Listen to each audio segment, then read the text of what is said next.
Welcome to Open BXRx on BronxNet. I'm your host, Sonyi Lopez, inviting you to get social with us at BronxNet TV on Instagram and Twitter and BronxNet Community Television on Facebook. Today is Tuesday, June 23rd. Primary election day, and the Bronx has some very important decisions to make, including the selection of a new congressperson in District 15 to replace current incumbent Jose Serrano, who is retiring after 30 years of serving the district. For the Bronx is a platform founded by a group of educators seeking to bring awareness to this district's election. Joining us now to discuss the election, voter education, and what you need to know for today's Bronx primaries 2020 and more are Laura Reyes and Julius Figueroa. Welcome. Thank you both for joining us today. Thank you for having us. Of course. So first, just to start off the bat, tell us a little bit more about For the Bronx and how and why it came to fruition during this time. So I'm from the Bronx, born and raised, and I live in this congressional district. I have my entire life, actually. And I was reading an article in the Gothamist that was talking about the race and how important it is. Often people reference that the 15th district is the poorest congressional district in the United States. And then it talked about all the candidates that are running. And it also said that Ruben Diaz Sr. was in the lead. And that really disturbed me because having known him my entire life, really, I know that he's very conservative. I know that his values do not reflect my values.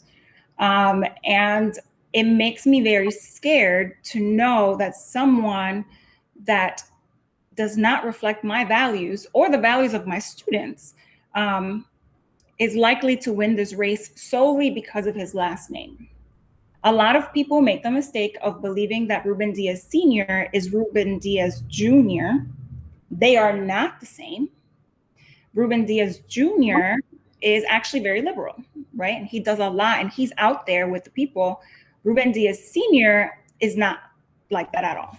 And so I posted an article that I read in the Gothamist, and Julius reached out to me and he was like, yeah, man, like this race is crazy right now. No one knows about these amazing candidates. And so we started brainstorming and we were like, why don't we just like create a page where we can just talk about this with people, because people don't know that, one, there's a primary that's happening that is huge.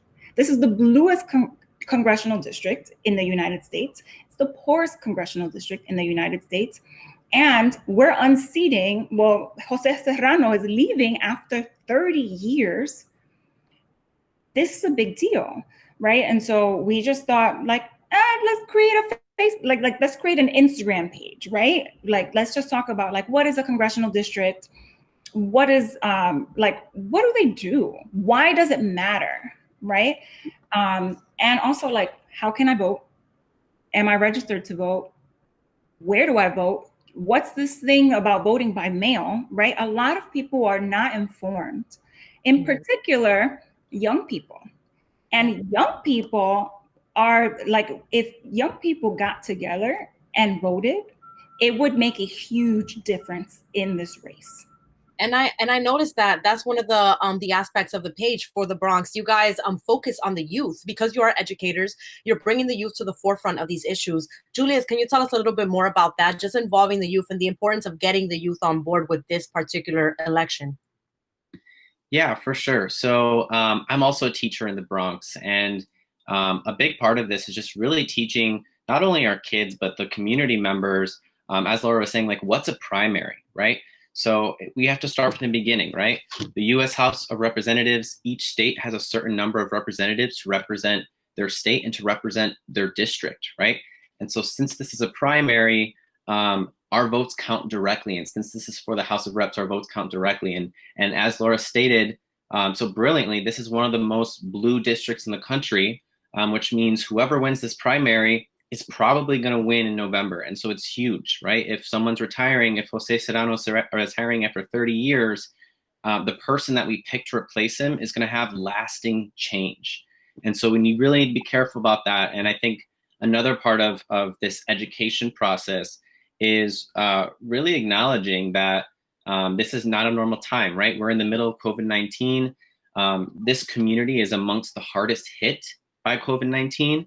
And so not only do we need someone in Congress to fight for the district, to fight on behalf of the district, we also have to acknowledge that because of this, the way the election is happening is not business as normal, right?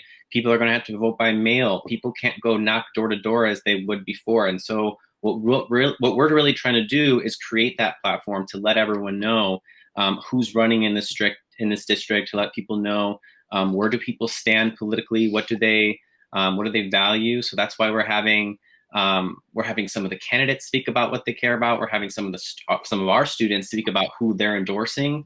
And it's been really great to get those student voices involved, and really to also interact with the candidates who are really looking for any way to get their own message out. Right. And speaking of that, you know how COVID and all the civil unrest that is going on right now has kind of changed everything around us. What are some of the challenges when it comes to raising awareness for these type of elections that you found to be true, especially given that in the South Bronx, voter turnout has been historically low? Yeah, I think one of the reasons why we decided to create this is because a lot of our students cannot go out and protest. I myself have not been to protest, even though it's something that I would absolutely do. But my mom got really sick during this time, and I don't feel safe because we really don't know what's happening right now. I don't know if I'm going to be bringing back anything to my mom that could get her more sick, right? And a lot of our students can't go out to protest. They feel kind of like useless, right? Like they're watching this. They are experiencing it in their neighborhoods because, like, I'm an assistant principal on University and Burnside. Our street was looted. A lot of the stores that my kids go to, they can't go to anymore. This is a very real thing that's happening for them in their neighborhood. And they kind of feel like, well, what can I even do? Julius and I talked about this earlier today. The worst experience of teaching that I had was the day after Donald Trump was elected. It was devastating for kids. I worked in an immigrant community, and kids were scared. You know, they were like, what's going to happen? Like, is my family not going to be able to stay? And it made me think about, what do you do in those moments for kids so that they feel safe, so that they feel like what they have to say matters? What we're trying to do is give them a platform to express themselves, because kids, I don't know about you, but I grew up in a household where my mom spoke English, but not well, right? And so I was constantly going to doctor's appointments with my grandmother, my grandfather, my mom, and I was a translator. Yep. For a lot of our kids, that is what they do. They inform their parents. They let their parents know, like, hey, this is happening. With social media, they're seeing things more rapidly. My 16-year-old sits with us every day, and he goes like, hey, do you know what's happening? And he'll tell me something that he saw on TikTok, right? So informing kids through social media and saying, hey, you know what? Your voice actually really matters. So like, get educated on who the candidates are, and then turn and go talk to your mom, go talk to your tia, and tell them, when you vote, I think you should vote for so-and-so because so-and-so believes X, Y, and Z. And then esa tia is gonna call todos los primos and everybody that they know and say, mira, a mí me dijeron, or they told me that so-and-so is a good candidate. Because right now, the people that are gonna vote for Diaz are the older Christian vote. And, you know, we have to think about who are the people we want to represent us, because religion is not the only piece. Alexandra Ocasio has managed to bring a light from her district to the Bronx.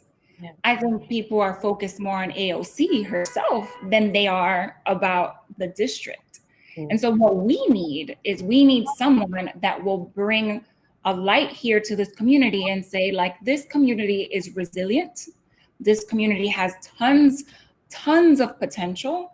And you know what? Instead of discounting us for all these years and saying all these awful things that are not true, let me bring a light to this community and show you how wonderful it is. Yeah. That's what we're really hoping to do. And I'm hoping that kids will look at this, will educate themselves on candidates and say, I think this person will represent me the way that I want to be represented. Right. I completely agree. And I'm part of the community as well. So I feel every word you said. And next, I want to discuss the congressional race in particular. For the Bronx, you have created this nice graphic showing which zip codes belong to the district. If your zip code, and if you're a viewer right now and you see your zip code on this graphic, then this race applies to you. This is a big district. So I just wanted to find like who the candidates are and how For the Bronx is helping people get acquainted with each person. You can feel free to either stay impartial or express your own thoughts and feelings regarding the ranging spectrum of candidates, of course.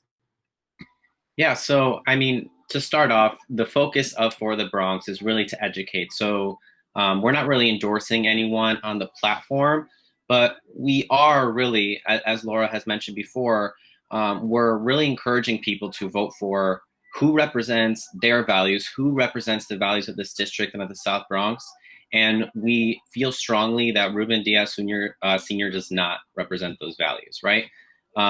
Someone who has made public, open, homophobic comments, anti-Semitic comments, right?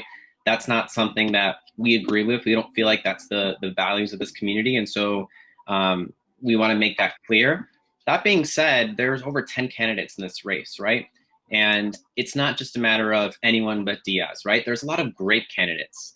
For example, Richie Torres is a current New York City council member who has really done a great job of creating distance between him and Ruben Diaz, right? He's a young Black man. He's openly gay. He has been in New York City politics, right? And he really has a good chance in the race. But there's also many other candidates, right?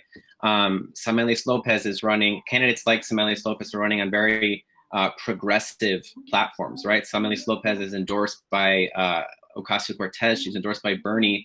And so like people like her, they're running on a platform that refuses super PAC money, that supports Medicare for all, that supports or calls for universal public housing. And so what we're really trying to do is we're trying to let the people know these are who the candidates are. They are not all the same. They have their own priorities. They have their own values. They have their own lived experiences.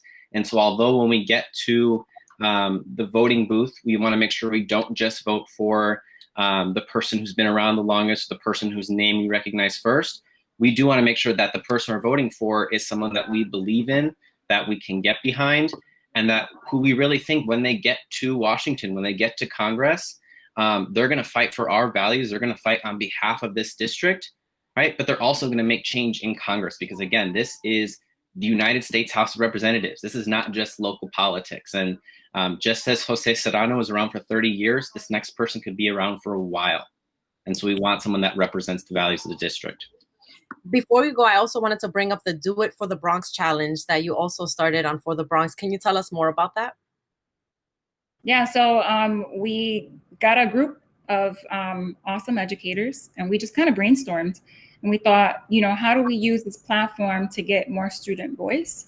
And so essentially what it is kids will go on to, there's resources on a link in our site on Instagram where you can be a teacher. It could be anyone really.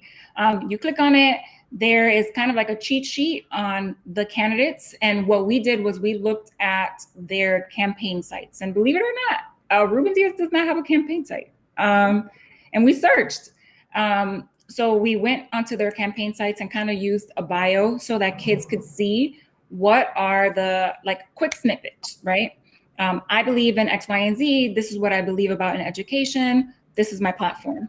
So they would read through that. And then we gave them some like sentence starters, you know, my name is so-and-so. And I'm like, my name is Laura. I'm from the Bronx. And I would like to endorse X candidate because blank, blank, blank. And so then they would post it at hashtag Do It For The Bronx. and then we would send it out. What's been cool is to have candidates send us videos specifically for our platform. So we got a video from Tomas Ramos, who personally I think like has not been counted in this race. I think that he has some strong potential. Frangel just sent us one, I think last night, and so we're gonna post that. Idanis also posted one, and so we're waiting from some other candidates. But essentially, like, this challenge is to give kids the opportunity to say, some of them can vote, right? And they're gonna say, I'm gonna vote for so-and-so. Some of them can't vote yet, but their opinion matters. So this is the platform for them. I think it's amazing, and using social media to gain that momentum for this election and even for the future is incredible. So thank you both, and thank you to the group of educators who have put this together. Before we go, how can people get connected with you and For The Bronx? Please send the message for the community for Election Day, which is today, June 23rd. Yeah, I mean, follow For The Bronx if you want more information. We're on Instagram, we're on Facebook, but today's the day, right? So if you haven't already voted, get out there and vote, right? Put on a mask, do it safely. But if you haven't voted, make sure your vote counts, right? Because unlike the presidential elections where we have the whole electoral college, your vote counts in this one. So when you get there, vote for the person that represents your values and the values of this district. Yes. And if you are not sure about who to vote for, go onto our site, check out our link with a quick blurb. It's 3 pages. So you can quickly read it, like as you're on your way to the polling booth. I think what's important for people to know is that you can also vote in person. You do not just have to vote using an absentee vote. Thank you both for your time today and for creating For The Bronx for everyone in the South Bronx. Thanks so much for having us. Thank you for having us. Of course, folks, as you heard, you can follow at For The Bronx on Instagram for more information and resources. Poll sites are open today from 6 a.m. to 9 p.m. Open BXRx will be right back.